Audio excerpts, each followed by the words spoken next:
Hello, hello, hello, and welcome to the Abundant Mother Podcast. You are in for a treat today, as always, but especially today. It is episode 12, and I am your host, Alexa Oliveri. It is so lovely to have you in this space. We are in the midst of winter here in the Northeast, and it has been a season of sickness, cold, ice, off of school from school breaks, off of school due to illness, and all of the rhythms, routines have kind of been thrown out the window over the last 2 weeks. I know that as I'm experiencing this, all of you who are listening to this are experiencing this as well. I often joke when I'm in conversations with mamas and clients and moms I run into in the grocery store that I truly embody this work so I can then transmute it, alchemize it, and share the work and the blessings and all of the wisdom with you that comes to me through this role of motherhood and CEOing and all this other great stuff that happens in the day-to-day. But truly, I laugh. It's like a cosmic joke because if I say, okay, tonight I'm going to teach about how to bring peace into motherhood, whatever word it is that you would like to use, whether it be higher power, God, goddess, earth, love, whatever it might be, the universe, God is like, okay, you're going to teach about how to bring peace into motherhood. I am going to give you the most unpeaceful day. Now go find your peace. And I think that there's something comical about that. I think there's something beautiful about that. And I think there's something real and true about that. I am not sitting atop a mountain in the Himalayas, meditating all day, saying, okay, this is how to bring peace. This is how to bring courage into your business. This is how to be your authentic self by just sitting there and meditating and receiving. There's nothing wrong with that, right? That's a beautiful vision to have for someone's life. There's yogis that are in the mountains right now doing that. That's a beautiful thing. But that's not the life that you chose, and that's not the life that I chose at this moment in time. So I am going through these lessons and learning them and being expanded and stretched and all these things just as you are. And that's what makes these teachings that much more potent and powerful, real and true. So this episode is all about finding your courage, finding your voice, finding your courage, and having the courage to fail. So, as always, my greatest teachings, my greatest lessons always come from my daughters. And they have said some remarkable things this week that I have downloaded and gone, oh, okay, this is the true teaching. This is what needs to come out. One of them being, I was laying in bed this week during winter break, and I just for fun, it's just for fun and play, I asked my oldest daughter, Sage, what she wanted to be when she grew up.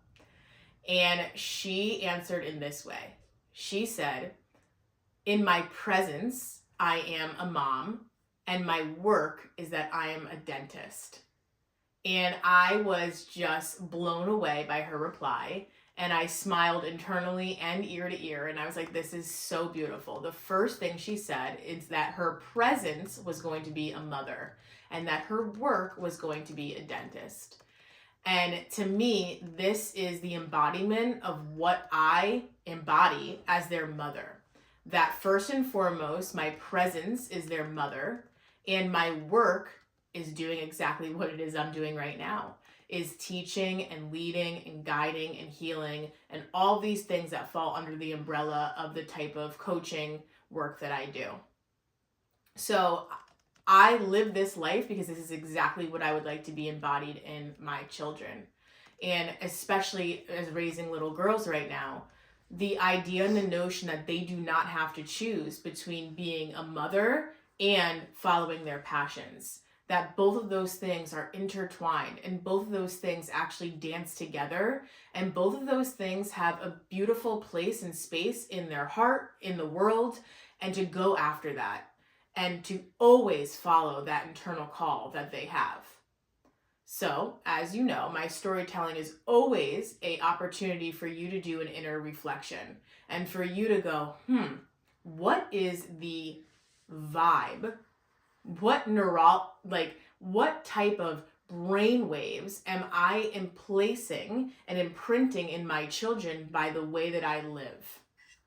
Are you walking around stressed out in the role of parenthood constantly? And are your children going, ooh, wow, like, what am I feeling from mom right now? Are you walking around going, oh my gosh, like I have these passions that I want to live out, but I can't do it right now because my kids, or I don't have any time to myself because my kids. So I'm going to say something that's going to be like, ooh, that's really direct, but you are using your children as an excuse. You are using your children as an excuse to not move your life in the direction that you really, truly would like it to go. And there's a reason why you're not doing that. It's because maybe you're scared. It's because maybe you have been programmed to think you're not worthy to do that. It's because you're telling yourself, I don't have this skill set. I don't have the knowledge to do this. But it doesn't have to do with your children. Yes, running a business, following your passions are 1000% different when you have children as opposed to when you do not have children. I will say that, I will argue that, I will educate on that every single day of my life. It is a totally different game when you have children involved.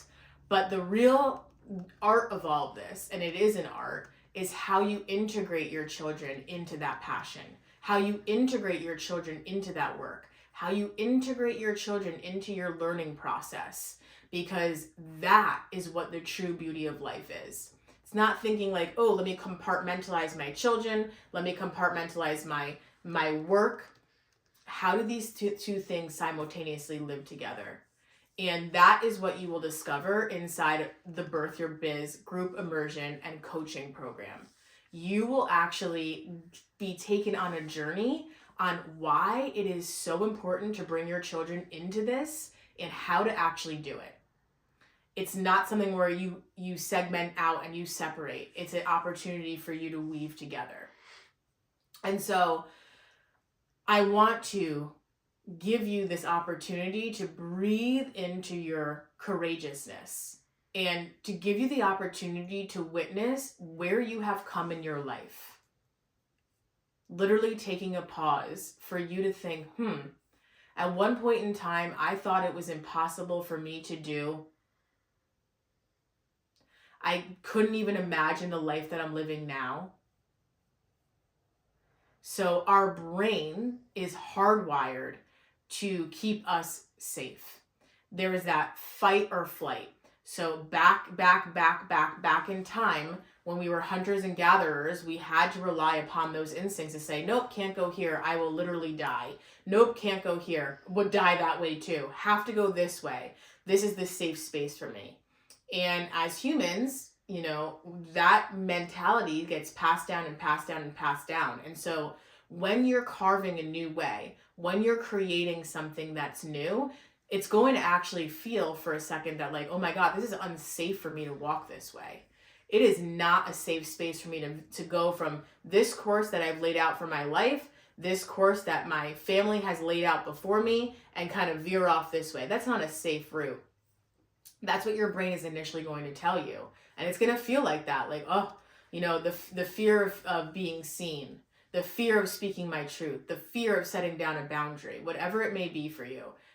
Your brain is going to tell you, ooh, unsafe. But this is the opportunity in life, as we talked about integrating your children into the work, this is the opportunity in life to integrate your heart with your brain. This is about integrating energetics, which I define as the mind-body-soul connection that every single human walking this planet has. We all have the other day in the bath, I told Sage that my favorite number was 3. And she said, why is your favorite number 3? And I always resonated with that number. And to me, it's the mind, body, soul connection. Thinking about it as like the Trinity, thinking about it as the pyramid. All of those things coexist and all of those things integrate as human beings. So no matter who you are, you have that mind, body, soul connection. And so the opportunity to drop down from your fear-based thinking into your heart space. And your heart space is actually going to be the place where you are like, wow, I have this dream that I can't hit snooze on. I have this dream that for the way that my life is going to go. I have this dream that's so different from how my parents lived than how their parents lived. I have this dream that's different from what my surroundings look like.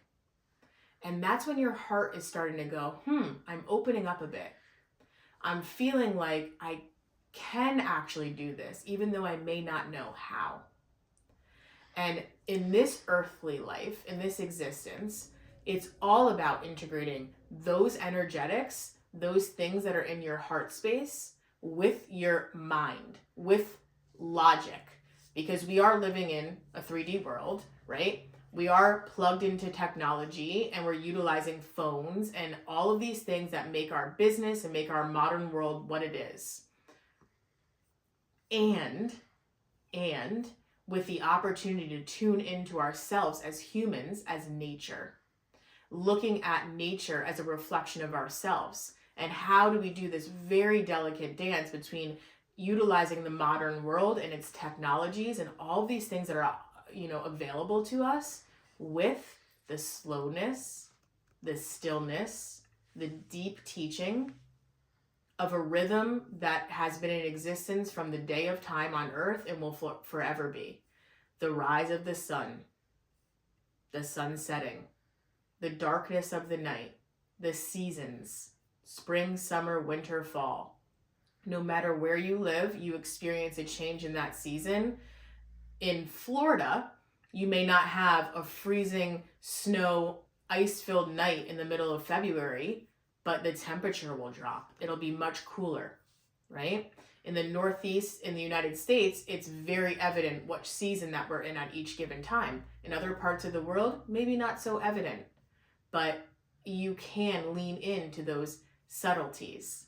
And that's what it's like is being as a human, leaning into the subtleties, leaning in and being curious about what your heart is saying, what your mind is saying, and how to integrate those two together. So in life, I look at and I see kind of these two separate sections, coming from a very bbig corporate career and, being in corporate America, working with government entities, doing, news castings and all this sort of stuff. At the same time, I was doing the dance with all these other spiritual beings. And when I use the word spiritual, I just mean anyone that's open to seeing these subtleties, anyone that's opening to doing the work of the heart, so to speak. It might look different for each one of us, whether that be meditating every day or not, teaching yoga or not, journaling every night or not. It doesn't matter what it all looks like. It's about the embodiment of it. And so when I'm around spirited beings, and I'll just use the example of like yoga teachers or healers and that sort of thing, they're so beautiful at, uncovering the veil between earth and the heavenly realm, okay? And there's so much in that space that sometimes there's challenge on how to bring that into form in the earthly life. How are you as a yoga teacher going to make your business sustainable and successful? How are you as a Reiki teacher going to build out your business and be able to open to receive money? And then on the other side of this corporation, it's like, it's all about money and structure and like high drive of masculine. And where is the values of the company? Where is the community aspect? Where is that heartfelt connection, between customer and business? And that piece is missing, right? So my role is to take both of these things and again, integrate them together. So if you've noticed a theme in this episode, it's because you are paying attention. Now, if you've noticed a theme in this episode, we've talked about three things. We've talked about integrating your children with your work and how important that dance, that delicate dance is to be a present parent and also be present in your passions, but that those two things don't need to simultaneously live without one another. Actually, they're the fuel for each other, okay? The second integration that we talked about is the mind and the heart connection. How are these two things going to come together? We can't just live in our heart space, right? Because We are in this 3D world of the earthly existence. We need to use our brains and our logic to really bring things forward with the life that we've chosen, right? We can't just be in our heads, because then we're following this structure and it gets super heady. Like you could feel it when you're talking to someone. Like, where's the emotional connection? Where's the true essence of life? Where's the love here? But when we integrate these two things together and we bring love into business, love into work, and when we bring our mind into the heart space, that's when true magic happens, right? And then the other example that we just talked about is an extrapolation of that.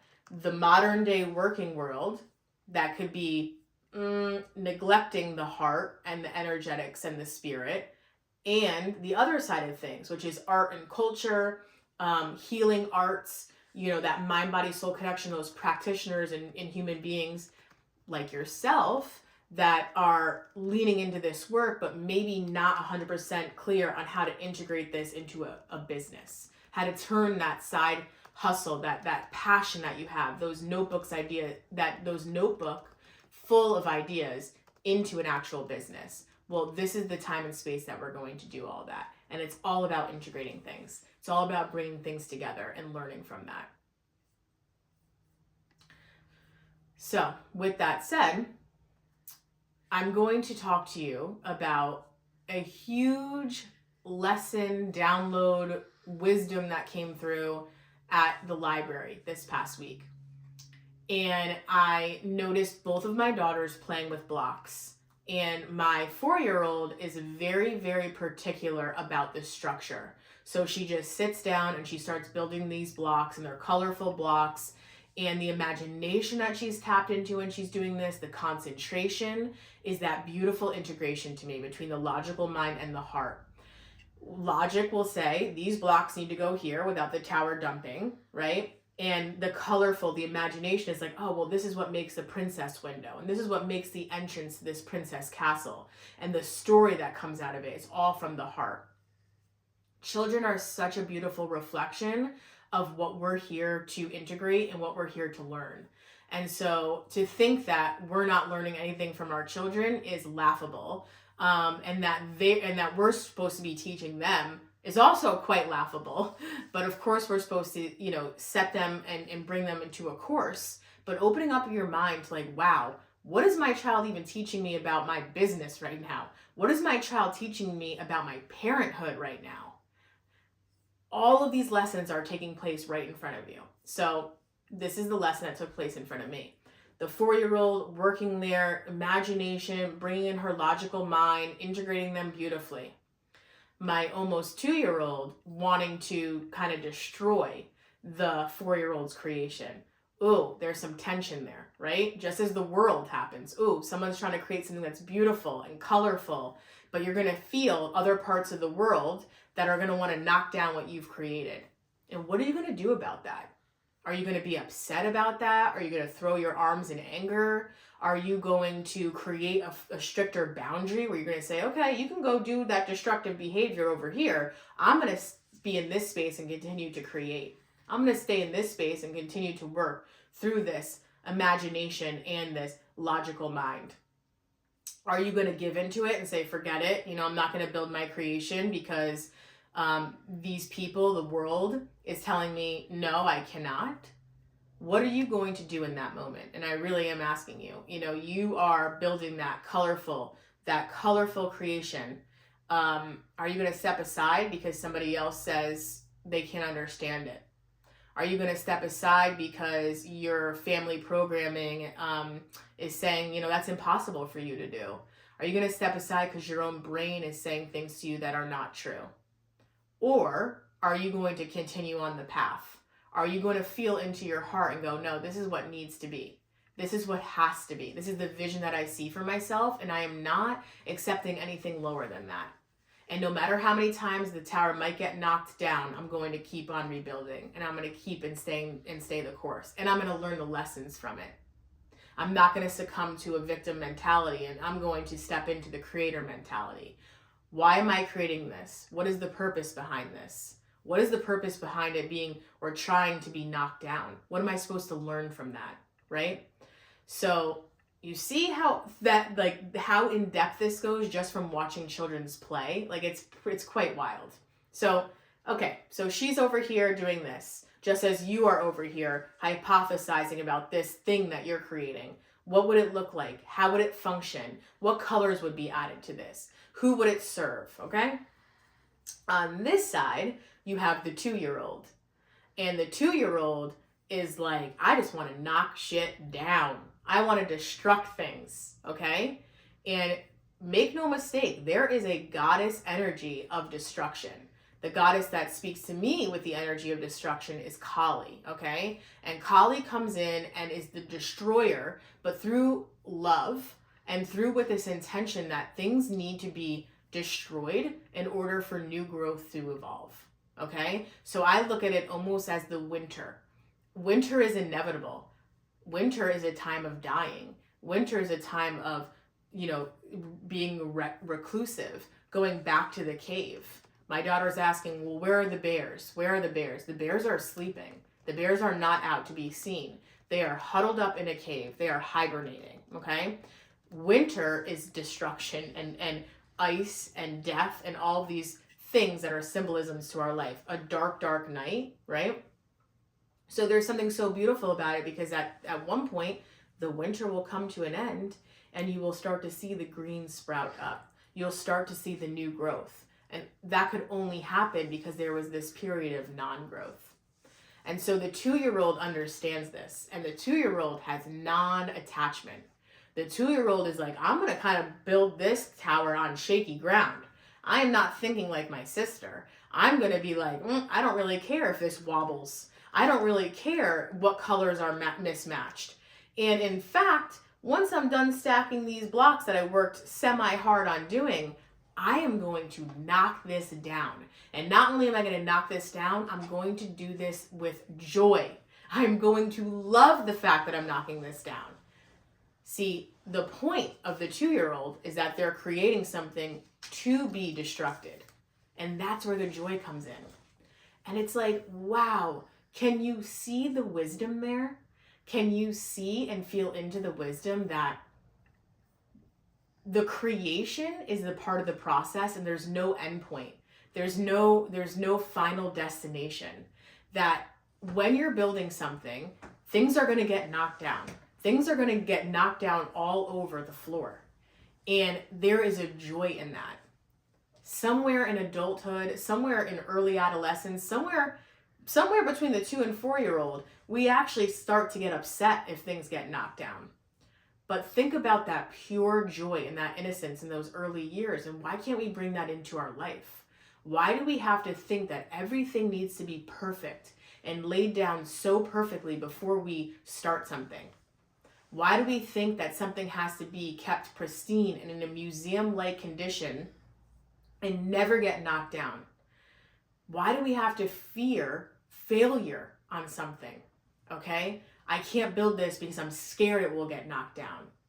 Why is that? Why have we been conditioned in this way? And how, in this very moment, can you uncondition yourself? Can you unravel that conditioning and really go, who taught me that? Why do I think in that way? Why do I behave in that way? Why do I act in that way? That is where the true gold is. Because at that point, you have the awareness and go, I'm going to dive into this and I'm going to learn from this. And again, there's that difference between the creator and the victim. The victim will be like, I can't do it. Nope, it's going to get knocked down. It's going to be deemed a failure. The creator is like, I'm going to start building this, and if it wobbles, it wobbles. If it falls, it falls. I pick it back up and I start again. And we are born in this earthly life right now, wherever it is that you're listening to this, to be creators. We are all creators. We all are creators. You've created a family. You've created your life the way it's meant to be. Whether you're in the kitchen, you're creating beautiful culinary creations. You're creating art creations with your paint and canvas. We're all creating in different ways, but what it comes down to is that we are creators. And it is so important to step into that power, the power of creation, versus what society has told us, what our fear-based mind has told us, which is the victimization, right? And even you can see it in kids. They'll start to be like, oh, she did this, or I did this, or I want it this way. And so what I did when I saw that there was two different energies and entities that wanted to do two different things is I created a boundary. I said, okay, my oldest, who's bringing that heart and mind and logical connection together to create that colorful, imaginative castle, you are going to work over here and you're going to be in your space. Then I took the 2-year-old and I said, you are going to work over here and you're going to be in this space. And it worked out beautifully. My oldest daughter continued to work. My youngest daughter was destructing all over the place, and through the eyes of joy. So, how is it that you can create boundaries? First, in your mind and your heart. When your mind inevitably says whatever it is that you're creating, whether it be a new addition to your family, whether it be a new way of eating, a new way of working out, a new business that you're doing, whatever it is, it's an endless list. How are you going to separate those two entities and beings in your mind? The one that wants to do the creation and then the victim that's going to tell you, no, don't do it. It's shut down. That is your job and that is your role, to separate those two things. And on top of that, it's going to look a certain way from the world looking at you. How are you going to separate the cheerleaders, your friends, your coworkers that are cheering you on with this new idea, that are like, yes, do this new gym routine. Yes, I'm here to support you with this new eating plan. Yes, I'm here to support your artwork or your creations. And then how are you going to separate the friends or coworkers or family members that are feeling their own fear and are going to dull your light and not really support what it is that you're doing, or outwardly not support what it is that you're doing, or say that you're silly or stupid or dumb? How are you going to set the boundaries between those two things? It's so, so, so important what it is that we're talking about now and speaking about now, because you have the power to create that boundary. A lot of the times when we're talking about, or you're hearing about boundary statements, it's like, oh, I'm going to say, no, I'm not going to go here. Yes, that's definitely a boundary. Absolutely. But the real boundary is the boundary that you hold inside of yourself. How long are you going to let your mind give you that mental junk of, I can't do it, I won't do it, I'm scared I'll fail, the tower's going to get knocked down, what am I going to do, what's that going to be perceived at, what is that going to look like? That needs to be a boundary. Maybe you are going to allow yourself to be in that mental space for 3 minutes every day. And then after that, you switch that off and you're like, you know what? If I'm going to worry, it's going to happen again tomorrow. I'm going to give myself the space to do it. But right now, I'm in creator mode. Right now, I'm in action mode. And those are the conversations about boundaries that we need to be having. Because yes, we can have those outward conversations all day long. But once you change your inner story, once you change those inner thoughts, that will change the reality of what's being spoken to you and what's coming back to you. I guarantee it.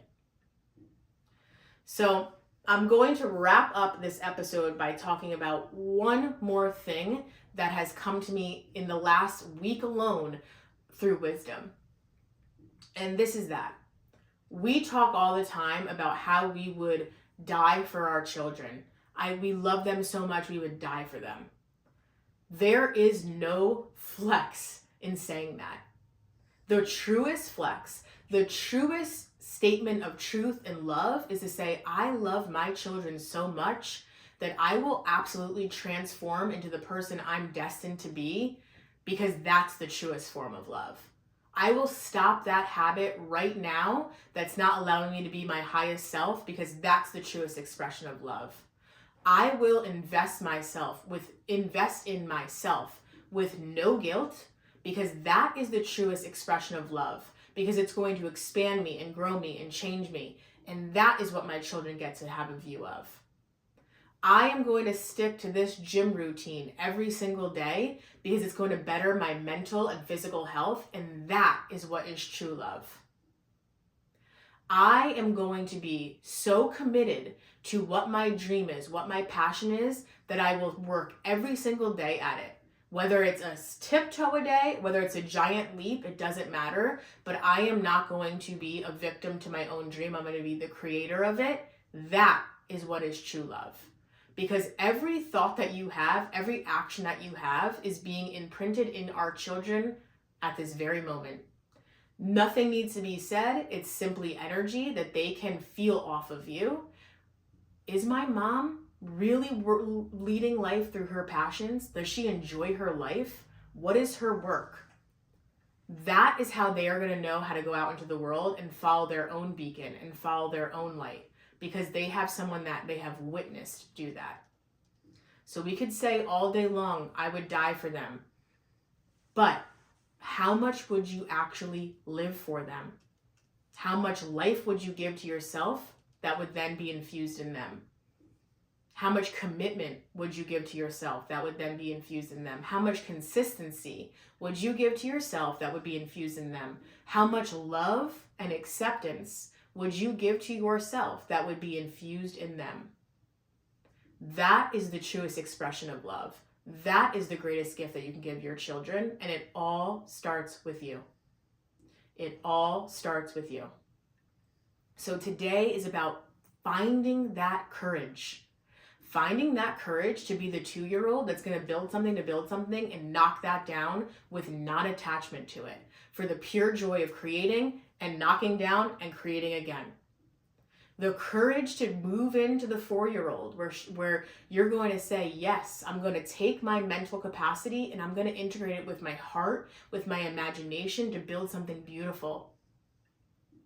The courage to integrate your children into your work, into your passions, and vice versa. How are these two things going to dance together?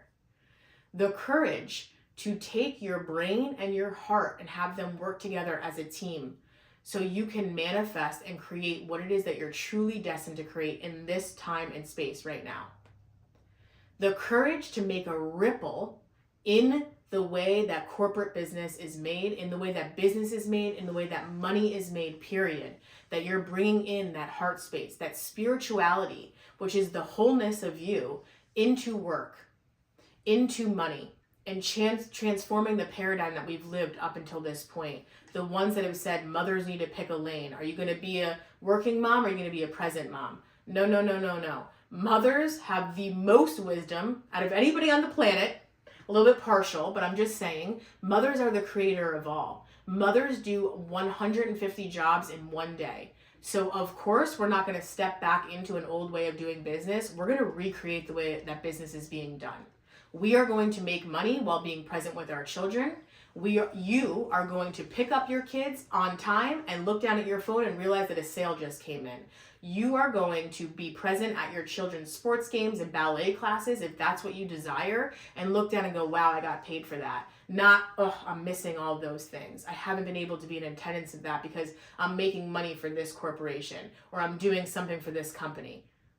There's no shame in doing that. I have done that, and if you find joy and passion and love for doing that, that is what you are meant to do. But if you're looking for more autonomy and more freedom in your calendar, if you've been stressed out to think this time is not mine, where has the time gone? How am I going to compartmentalize all these things into small chunks of time?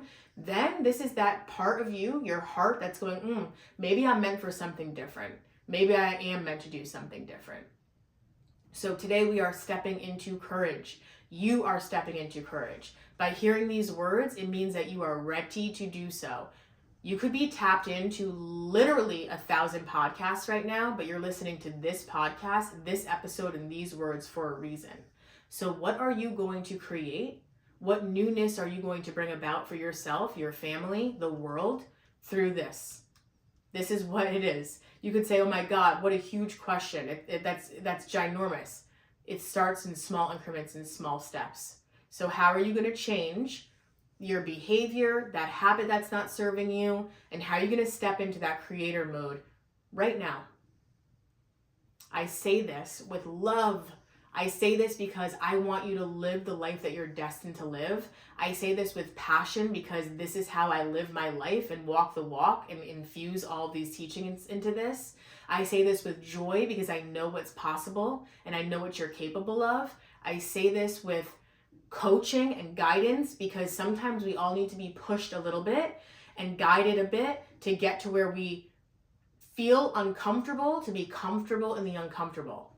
When you're going to the gym and you're working out a new muscle, it's going to be sore. When you're hearing things that you're hearing for the first time, it's going to feel like, ooh, I'm expanding in some sort of way. It's not necessarily 100% comfortable, and that's okay. It's okay to be comfortable in the uncomfortable. So with that said, as you know, Birth Your Biz doors are open. And this is an opportunity for you to be coached by me, meet other moms, other women in the world that are out here looking to birth their creations into form. I am going to literally hand you a handbook and also 8 weeks of teachings that are the best, hottest, most important topics of how to integrate motherhood and work together, and how to actually arrive at this vision that you have. It is all within the container of Birth Your Biz, 5 group coaching calls. By the end of the 8 weeks, you are going to be there. You are going to welcome in your sales. You are going to have those clients. Your product, your idea will be out into the world that it is destined to be. On top of that, we also have Abundant Moms. Doors are open now for Abundant Moms. You have over 20 mothers who are also healers, experts, teachers, doctors in the field of mind, body, soul. Anything that you need in motherhood is inside the walls of Abundant Moms. It is the golden web of support, and it is intentioned for you to go back into your heart space, to dive deep into the wisdom that's already inside of you, that's been clogged up and covered up by society, by programming, by our mentality, our mindset. It's here to open you up because you are the one that has the answers. You are the mother that knows best for her children. You are the mother that knows best for yourself. And through these teachings and through this guidance, you will find yourself letting go of the guilt, the anxiety, and stepping into your confidence as a mother in every single way. And it's all here for you. You don't have to visit this practitioner and this expert. It's literally a room of 1,000 couches, pink couches, that you get to go, wow, this is exactly how I'm feeling. And this is how I change that feeling to this. On top of that, I would love for you to join me in Meditation for Mamas. All pre-record meditations, and you simply do not have to do anything but receive them. These are meditations I do with my children, with myself, with my family every single night. I guarantee you, you will feel an energetic shift coming from your kids, and it helps easing into that bedtime. No matter what your children's ages are, it's so important for us to have energetic hygiene. Something that we've never been taught before is taking place inside of Meditation for Mamas. And finally, I have the mentorship, one-on-one mentorship. So if you're looking to infuse energy, life, guidance, all of the teachings into your life, I only take on 3 private clients per month for membership. So you can join me all virtually. You have access to me for 3 months. Every single month, we will talk through what you are specifically living through and how to arrive at where it is that you're looking to arrive. And you will arrive there by the end of our partnership together. And finally, if you are close to Fairfield County, Connecticut, we have the Emerge mini retreat. You will come into my home. You will be welcomed and healed and loved. You will have sound healing, oracle readings. I will get intuitive downloads that I will share with you, and you will feel lighter. You will feel more refreshed and more in joy at the end of that session together, I guarantee you. So if you're looking and feeling like, yes, this is for me, yes, all of the information's in the show notes. I love you so, so much. You are beautiful. Go out and rock it. Be yourself. Have the courage and step into your creator. You are the creator. You are loved. I love you. I will see you soon.